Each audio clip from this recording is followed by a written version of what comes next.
Bienvenue à toutes et à tous sur ma chaîne YouTube. On se retrouve aujourd'hui pour la première histoire qui s'appelle Le Septième Fils. Je m'appelle Oussama, je suis professeur. J'ai longuement vécu à l'étranger, comme beaucoup d'entre nous, pour avoir une meilleure situation financière. Je suis marié, j'ai un garçon et une fille, Mona a 8 ans et Ashraf 10 ans.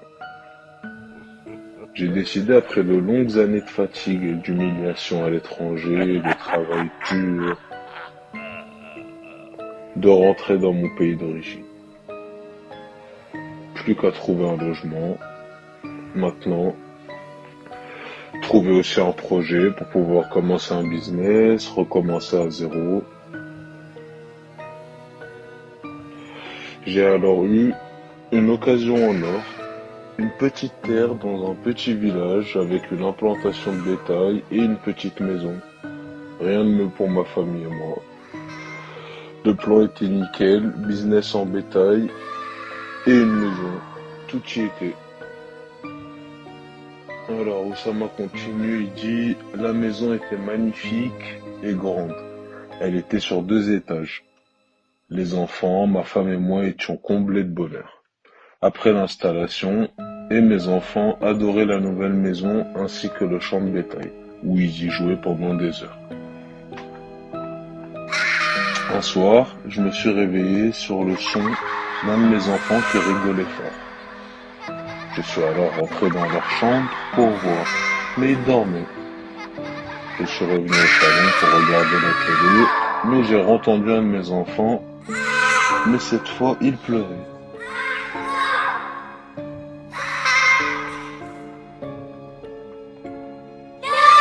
Cette fois le bruit était tout proche, je regarde à droite, à gauche, rien, personne. Tout d'un coup, une fumée blanche commence à se formuler devant moi, comme s'il y avait un incendie. Mais la fumée était assez épaisse et montait petit à petit. La fumée s'évapore lentement et d'un coup, je commence à voir un groupe d'enfants devant moi. Ils étaient 7. J'étais choqué. Je n'ai pas eu le temps d'agir qu'un gros nuage de fumée apparaît et les enfants ont tous disparu. Je suis ensuite rentré dans ma chambre complètement déboussolé pour me coucher. Enterre-moi, enterre-moi. J'ai ouvert les yeux, ma femme était en train de ronfler. Et là, devant le lit, 6 enfants, debout en train de me fixer, ma femme et moi dormir. Les yeux étaient très rouges et ils avaient les yeux très rouges, et ont commencé à tourner dans un ordre précis. Ils tournaient en rond. J'ai commencé à les analyser pour voir ce qu'ils faisaient. Le 7e était assis par terre, après il s'est allongé et a commencé à trembler comme s'il se faisait électrocuter. Il s'est levé, a quitté le cercle et s'est approché. Il s'est approché de ma femme et a mis sa main sur ses cheveux et après sur son ventre. Il s'est ensuite retiré en regardant avec un léger sourire. Et d'un coup, tout a disparu.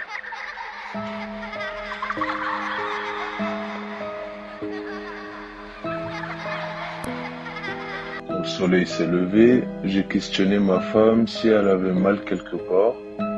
Non. Par contre, j'ai fait un terrible cauchemar. Tu as rêvé de quoi? J'enterrais des enfants. 1, puis 2, puis 3, puis 4, puis 5, puis 6, et je les enterrais un par un.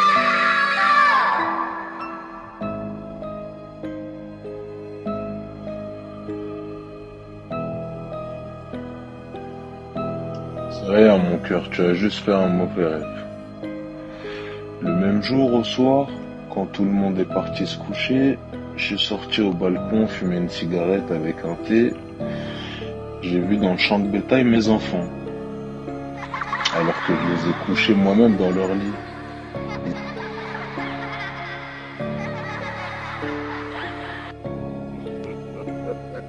Ils étaient en train de suivre quelqu'un.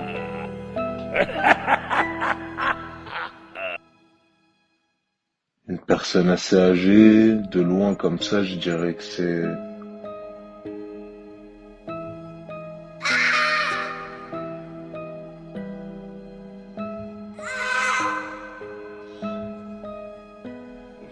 Ils étaient en train de suivre quelqu'un. Un gars, grande taille, je dirais d'une cinquantaine d'années.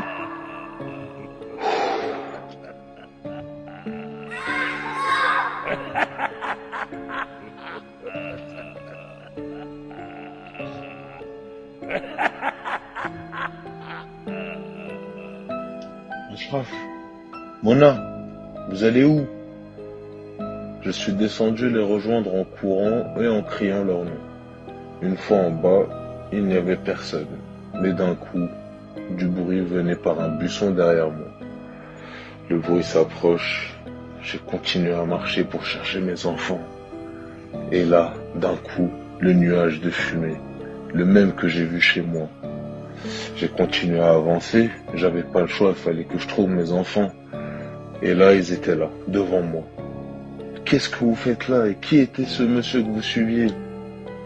Leur visage était pâle, les yeux rouges, sang, et les 7 enfants ont apparu autour d'eux. Leur langue était coupée. Mais c'est qui? C'est pas mes enfants, c'est pas possible. J'ai vu mes enfants se faire enterrer vifs, et moi figé, sans force. J'ai perdu connaissance. Et quand je me suis réveillé, j'étais dans mon lit. Ma femme et mes enfants autour de moi. J'ai commencé à les prendre dans mes bras, à les serrer fort, à les embrasser. Mais qu'est-ce qui s'est passé hier soir? Qui était ce monsieur que vous suiviez?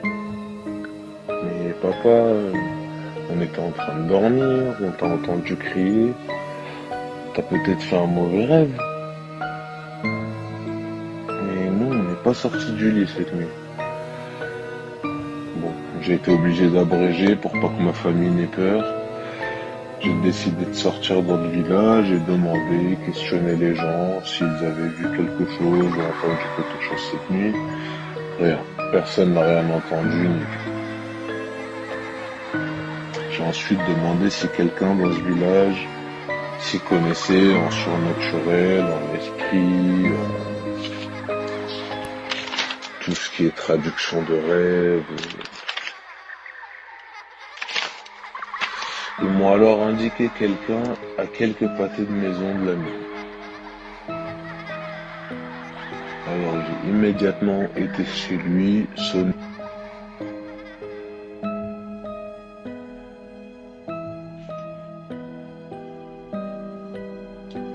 Un homme d'un certain âge m'a ouvert la porte.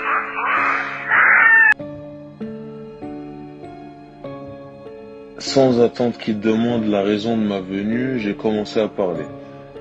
Je m'appelle Oussama, j'habite à telle adresse. Il m'a tout de suite coupé en me disant « Ils sont venus te voir ».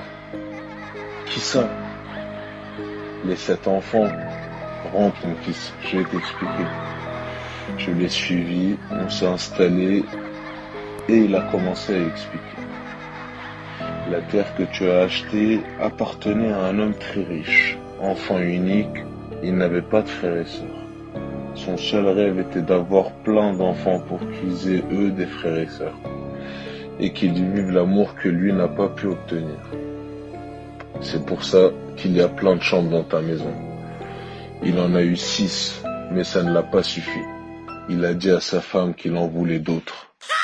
Sa femme lui a dit qu'elle n'en pouvait plus, qu'à ce rythme-là, elle allait mourir. Mais il insista sur le fait que ce n'était pas assez, que c'était une richesse d'avoir des enfants et qu'il lui en fallait plus. Elle refusait fermement, alors il la menaça de la divorcer et de la jeter à la rue. Elle a dit, si c'est comme ça, tu peux me jeter à la rue, on peut divorcer.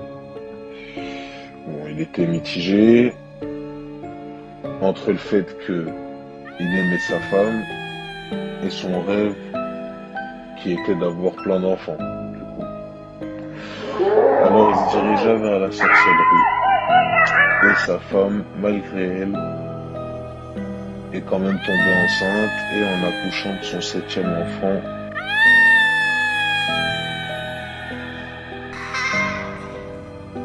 la pauvre est morte.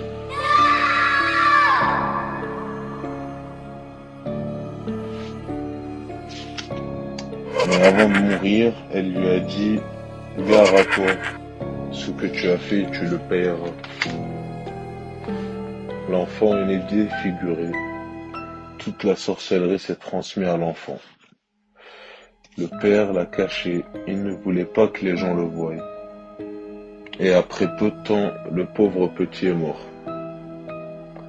Son père l'a enterré dans un endroit inconnu, mais la sorcellerie s'est retournée contre lui.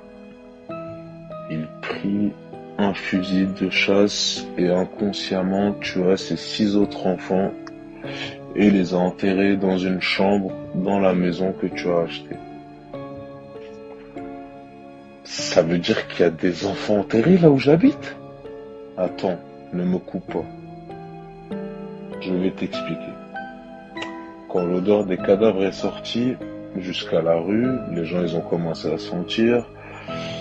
Et la disparition des enfants, les gens ont commencé à avoir des doutes. Ils ont commencé à avoir la puce à l'oreille.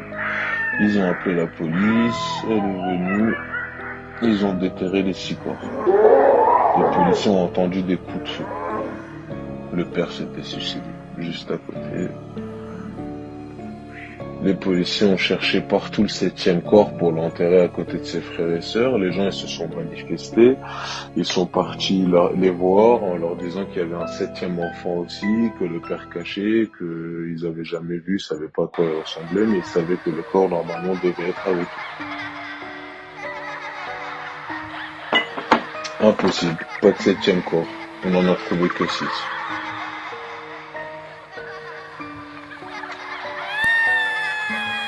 Et du coup, le 7e corps, ils l'ont jamais trouvé. Ce que je vois alors, c'est les enfants de ce sorcier. Oui. Et qu'est-ce que je peux faire? C'est quoi la solution? Que dois-je faire? Je dois vendre la maison, je dois voyager. Qu'est-ce que je dois faire exactement? La solution est de trouver le corps du 7e enfant. Fais voyager ta femme et tes enfants dans un endroit sûr. Et nous allons invoquer l'âme de ce gosse pour savoir où est le corps et enlever la malédiction en déterrant le corps du coup. J'ai fait tout ce qu'il m'a demandé. Au moment de l'invocation, il est venu chez moi. Il a dessiné une grande étoile au sol, au milieu du salon, et m'a demandé de me blesser la main pour faire couler du sang au milieu de l'étoile. Je lui ai demandé s'il était sûr. Il m'a dit que c'était sa méthode. À prendre ou à laisser.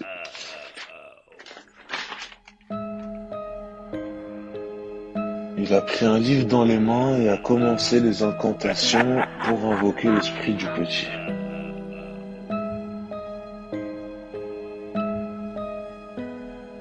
D'un coup, un corps est apparu. Un petit enfant avec des cornes et les yeux rouges sang, et à côté de lui, un homme énorme. L'enfant est tombé par terre comme s'il mourait, et l'homme à côté de lui l'a porté et a commencé à marcher.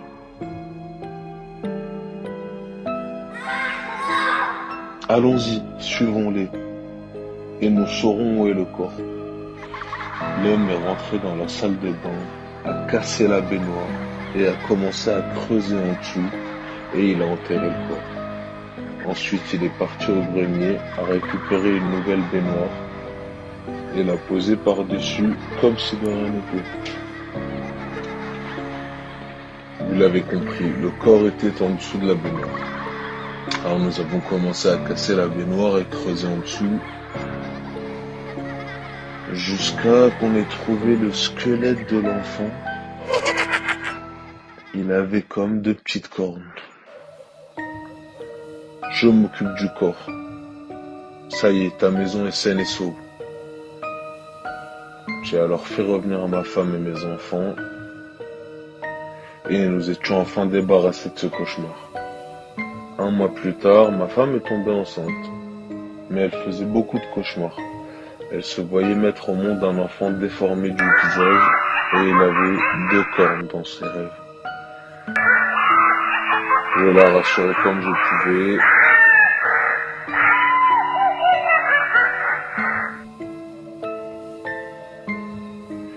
Mais tu sais, chérie, il parle dans mon rêve.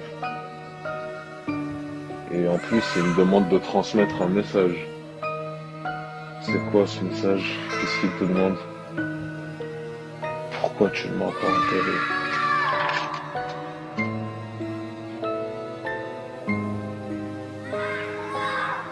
Si vous avez apprécié la vidéo, n'hésitez pas à liker, dites-moi en commentaire ce que vous avez pensé, et n'hésitez pas à vous abonner aussi pour ne rien rater.